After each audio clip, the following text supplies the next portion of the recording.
The Houston Rockets have several intriguing and promising young players. I don't think anyone would disagree with that. But do they fit with one another? That's the $64,000 question going forward. Now, it must be mentioned that Houston will get another top prospect in this year's draft. They have a 14% chance at getting the number one overall pick, which will obviously be Victor Wembanyama, and they have a 52.1% chance at picking in the top four.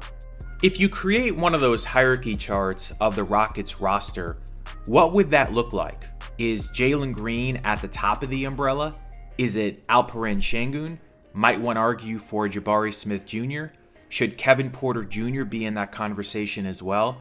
This is something that Houston's front office and new head coach Ime Udoka must assess this offseason.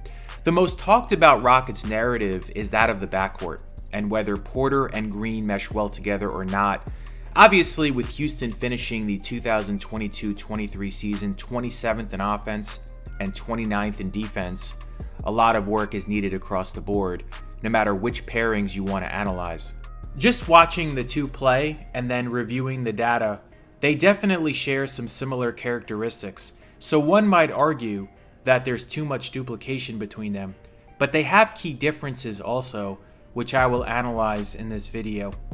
Let's start with a brief roundup of Porter, who averaged 19.2 points over 59 games in the 2022-23 season on 44.2% overall shooting and 36.6% three-point shooting, to go along with 5.3 rebounds and 5.7 assists. When he's on his A game, I would say he has James Harden-esque characteristics. The shiftiness, the unpredictable irregular movements, the stopping and starting, the step back, and the patience all create Harden-like vibes. When he goes into his dance, it can be entertaining to watch, and defenders easily can be tricked into thinking he's going one way when he ends up actually going the other way. The clips shown here really highlight that.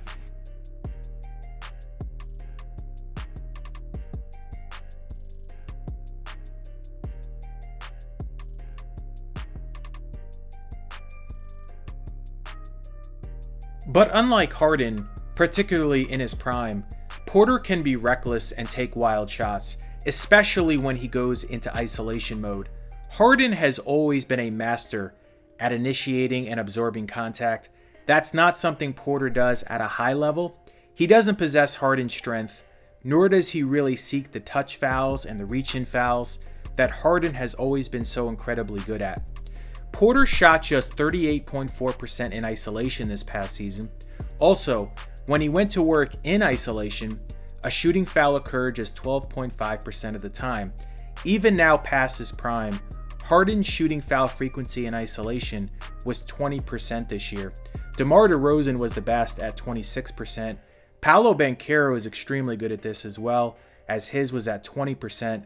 Others with high marks include Shai Gilgeous-Alexander and Jimmy Butler. Still, Porter was decent finishing on his drives, especially compared to Green. Porter shot 50.7% on his 225 driving layup attempts per second spectrum, while Green shot 46.6% on his 429 attempts. Among players who took at least 300 of them, Green had the second worst percentage. Only Benedict Mathurin shot a worse percentage. Porter was also better than Green shooting off the catch, even though Green averaged more of them per game this past season. Per second spectrum, Porter shot 44.9% on 89 stationary catch and shoot attempts, while Green shot 31.9% on 122 attempts. Sometimes I wonder if Porter should play off the ball more, even though his ball handling creativity and all the juke moves he displays in isolation are what makes him such an entertaining player to watch. But he is a better standstill shooter than he gets credit for. Another shooting category Porter excels at is shooting going over a screen, although Green was the one who took the 7th most of these in the league in 2022-23 with 112 of them, and he made 37% of those shots. Porter, on 56 attempts, shot 44.6%, which was the 4th best mark among players who took at least 50 of them. Only Jamal Murray, Tyrese Halliburton, and DeJounte Murray had better percentages. Porter shot a shade under 49% from the three-point corners. Among players who took at least 50 corner threes, he had the 19th best percentage. Green shot just 35% from the three-point corners. The Rockets just didn't have enough three-point shooting on the floor around Porter. They ranked last in the league in three-point percentage at 32.7% and were tied with the Bulls for fewest made threes per contest. Porter is a good playmaker, not on Harden's level, I do want to emphasize that, but he has good enough vision that would stand out more if there was more shooting around him. Porter averaged the 12th most kickout passes that led to three-point attempts, with 3.6 of them per game, according to Second Spectrum. However, his teammates only shot 31.9% on those attempts, an extremely low percentage for kickout threes.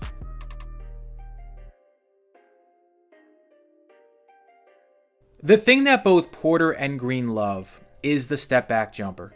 And what's fascinating is that they both shot the same exact percentage on step-backs for the season, which was 37.2%. Green took the fourth most in the league, with 258 of them, while Porter took 172 of them, 18th most.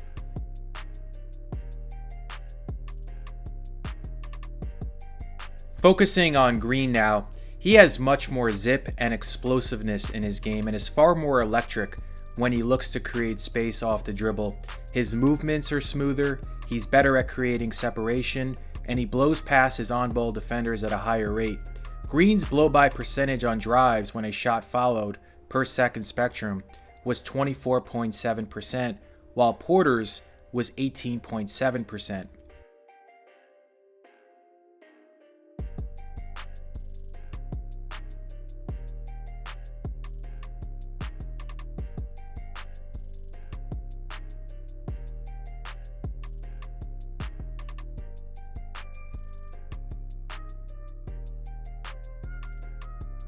But even more than Porter, Green has struggled with his efficiency. In isolation, he only shot 39.5%.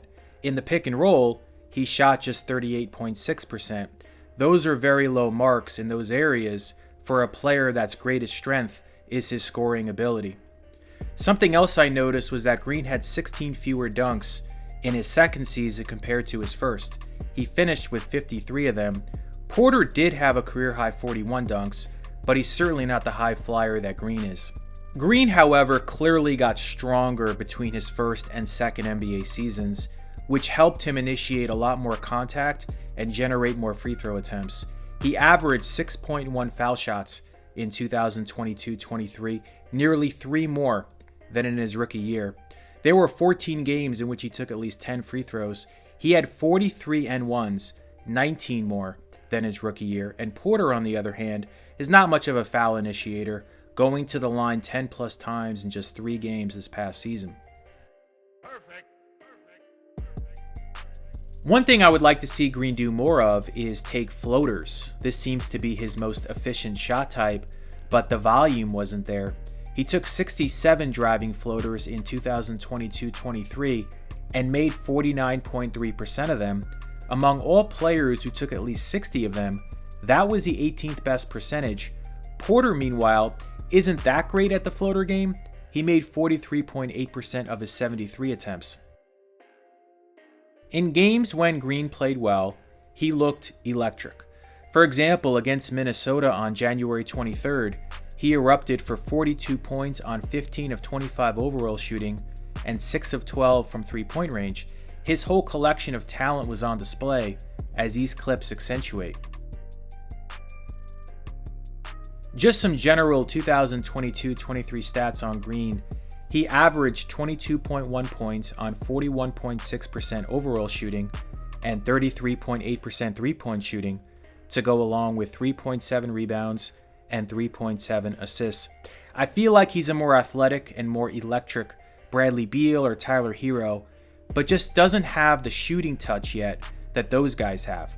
He was heavily compared to Zach LaVine coming into the draft in 2021, and there are definitely some similarities.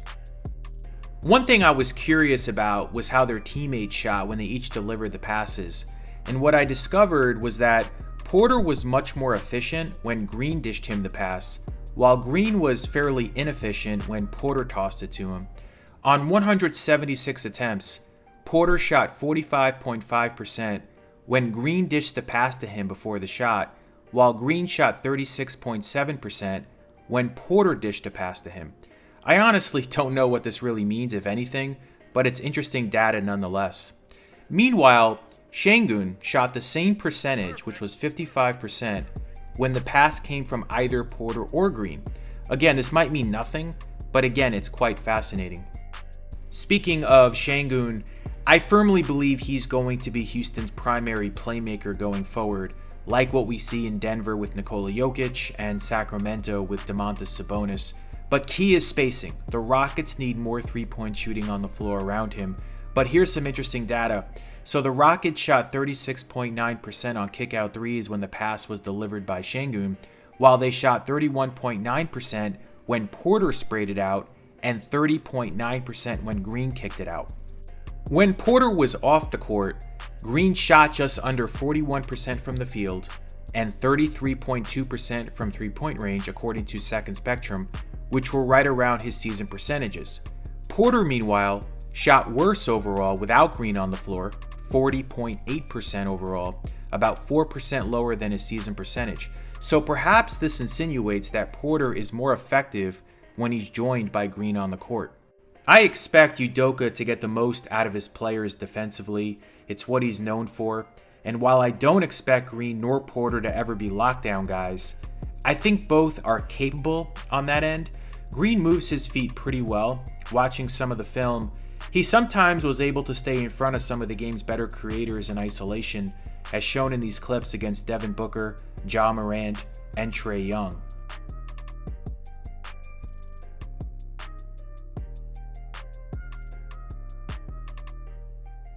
Porter, meanwhile, uses his length pretty well. He averaged a team-best 2.4 deflections this past season, and his 1.4 steals per game were tied for 21st most in the league. Porter is also a very good rebounder for a guard. In fact, he recorded double-digit rebounds 4 times this past season. If Udoka can figure out how to best utilize these two, I think the Rockets could take a major step forward next season, especially if whomever they draft this year can make a big impact right away. So that'll wrap up this video. If you like this kind of content, please subscribe.